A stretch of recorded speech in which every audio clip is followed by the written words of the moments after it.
क्या केंद्रीय मंत्री चिराग पासवान अकेले चुनाव लड़ने वाले हैं? सीएम पद की दावेदारी, एनडीए का नाम तक नहीं लिया। लोजपा रामविलास आरएलएम के शक्ति प्रदर्शन के आखिर मायने क्या हैं? क्या ये दोनों पार्टी से अलग होकर अकेले चुनाव लड़ने वाले हैं? नमस्कार, मैं हूं संजीव और आप देख रहे हैं आप तक न्यूज। अगर आप हमारे चैनल पर नए हैं तो चैनल को जरूर सब्सक्राइब कर लें।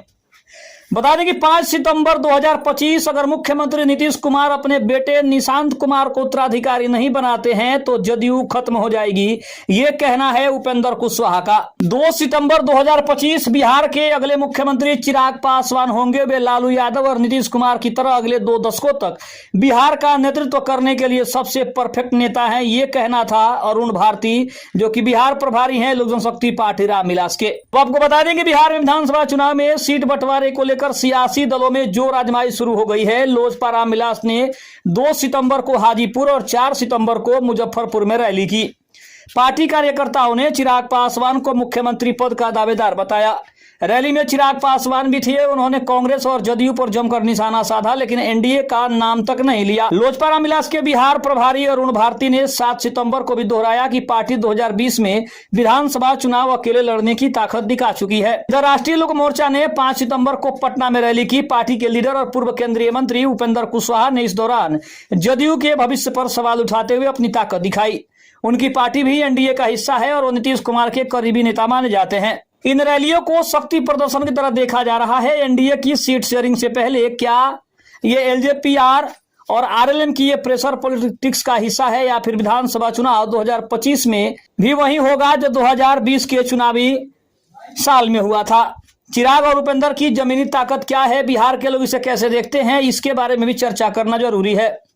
बता दें 4 सितंबर को मुजफ्फरपुर के एमआईटी परिसर में लोजपा रामविलास की बड़ी रैली हुई। इसमें हमारा मुख्यमंत्री कैसा हो, चिराग पासवान जैसा हो के नारे लगे।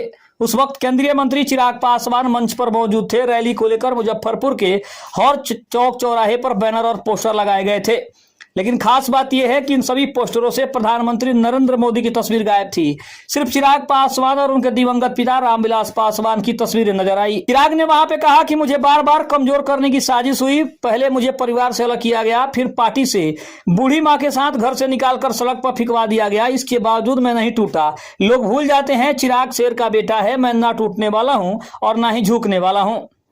लगभग 20 मिनट के भाषण में चिराग ने एक बार भी एनडीए का नाम तक नहीं लिया, लेकिन कांग्रेस और आरजेडी पर जमकर हमला बोला। उन्होंने सवाल उठाया कि कांग्रेस आरजेडी के नेताओं से पूछिएगा, इतना समय मिला फिर भी बिहार क्यों नहीं डेवलप हुआ। बिहार फर्स्ट, बिहारी फर्स्ट का नारा दोहराते हुए चिराग ने कहा कि जरूरी है बिहार में ऐसी व्यवस्था बने कि पढ़ाई और रोजगार के लिए युवाओं को बाहर ना जाना पड़े।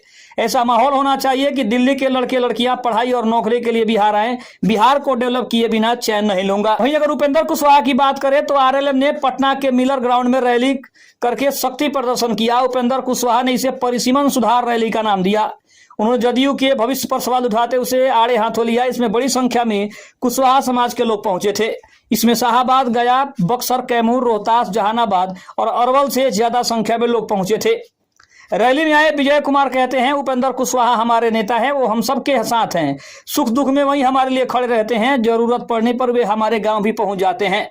रैली में पहुंचे उनके कई समर्थकों ने राज्य में एनडीए सरकार बनाने की बात कही और साथ ही साथ बिहार में एक बार फिर से एनडीए की सरकार बनानी है और नीतीश कुमार को मुख्यमंत्री बनाना है, ऐसी बातें वहां पे की गई। इसका मतलब स्पष्ट था कि ना ही उपेंद्र कुशवाहा और ना ही चिराग पासवान एनडीए का नाम लिए बगैर अपने अपने शक्ति प्रदर्शन को उन्होंने किया। इसका मतलब स्पष्ट है कि वो अभी भी किसी तीसरे मोर्चे की तलाश में है, किसी तीसरे राह पर चलने की तलाश में है, अगर उन्हें मन मुताबिक सीट नहीं दी गई।